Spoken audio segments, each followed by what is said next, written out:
প্রধানমন্ত্রী পদত্যাগ করেছেন। আমাদের নির্মাণ করতে হবে এক সমৃদ্ধ বাংলাদেশ।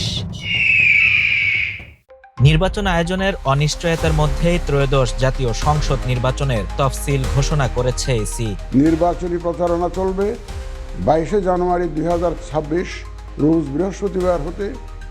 প্রধান নির্বাচন কমিশনার এএমএম নাসির উদ্দিন জাতির উদ্দেশ্যে ভাষণে জানান, আগামী 12 ফেব্রুয়ারি নির্বাচন অনুষ্ঠিত হবে এবং জুলাই মাসে সনদ বাস্তবায়ন সংক্রান্ত গণভোটও অনুষ্ঠিত হবে। গ্রহণ হবে 2026 সালের ফেব্রুয়ারি মাসের 12 তারিখ রোজ বৃহস্পতিবার।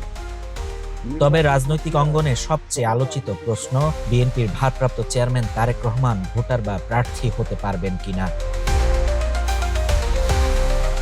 ইসি কর্মকর্তারা বলছেন, তিনি যদি বাংলাদেশের নাগরিকত্ব বজায় রাখেন এবং আইনে বর্ণিত কোনো অযোগ্যতার শর্তে না পড়েন, তাহলে বিদেশে থাকলেও ভোটার হতে এবং প্রার্থী হতে কোনো বাধা নেই। 29 ডিসেম্বর পর্যন্ত তিনি ভোটার হিসেবে নিবন্ধন করতে পারবেন। বিদেশে অবস্থানরত নাগরিকরা ফরম 2 পূরণ করে দূতাবাস বা অনলাইনে ভোটার নিবন্ধন করতে পারেন। ভোটার তালিকা আইনের 15 ধারা অনুযায়ী তফসিল ঘোষণার পরও কমিশন নতুন ভোটার অন্তর্ভুক্ত করতে পারে। Bashundhara public school and college 2026 শিক্ষাবর্ষে ভর্তি চলছে।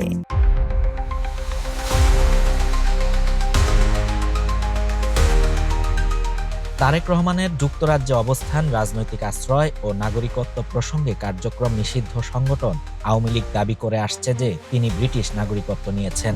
তবে বিএনপির পক্ষ থেকে জানানো হয়েছে, তিনি আইএলআর অর্থাৎ ইনডিফিনিট লিভ টু রিমেইন নিয়ে যুক্তরাজ্যে বৈধভাবে থাকছেন, নাগরিকত্ব নেননি। যুক্তরাজ্যের আইন অনুযায়ী আইএলআর পেলে নাগরিকত্ব নেওয়া বাধ্যতামূলক নয় এবং নিজ দেশের পাসপোর্টও বাতিল করতে হয় না। তাই তার বাংলাদেশি নাগরিকত্ব হারানোর প্রশ্নই নেই, এমনটাই বলছে বিএনপি। ইসি কর্মকর্তাদের ভাষ্যমতে, যদি তিনি সত্যি ব্রিটিশ নাগরিকত্ব না নিয়ে থাকেন, তবে বিদেশে থেকে ভোটার নিবন্ধন ও মনোনয়নপত্রে স্বাক্ষর করা সম্ভব। ডাকযোগে বা প্রতিনিধি মারফত মনোনয়ন দাখিলেও আইনগত বাধা নেই। এদিকে বিএনপি নেতারা বলছেন, তারেক রহমান শিগগিরই দেশে ফিরবেন। মির্জা ফখরুল ইসলাম আলমগীর ঘোষণা দিয়েছেন, তার দেশে ফেরা হবে নতুন রাজনৈতিক বাস্তবতার সূচনা। বিএনপি মনে করে, নতুন নির্বাচনের মাধ্যমে নতুন নেতৃত্বের সম্ভাবনা তৈরি হয়েছে এবং সেখানে কেন্দ্রীয় ভূমিকায় থাকবেন তারেক রহমান। ইসি ঘোষিত তফসিল অনুযায়ী মনোনয়ন জমার শেষ দিন 29 ডিসেম্বর, বাছাই 30 ডিসেম্বর থেকে 4 জানুয়ারি, আপিল 11 জানুয়ারি পর্যন্ত, প্রত্যাহার 20 জানুয়ারি এবং প্রতীক বরাদ্দ 21 জানুয়ারি। প্রচার চলবে 22 জানুয়ারি থেকে 10 ফেব্রুয়ারি সকাল 7:30 পর্যন্ত। শাহরিয়ার শাফাত, বাংলা নিউজ 24।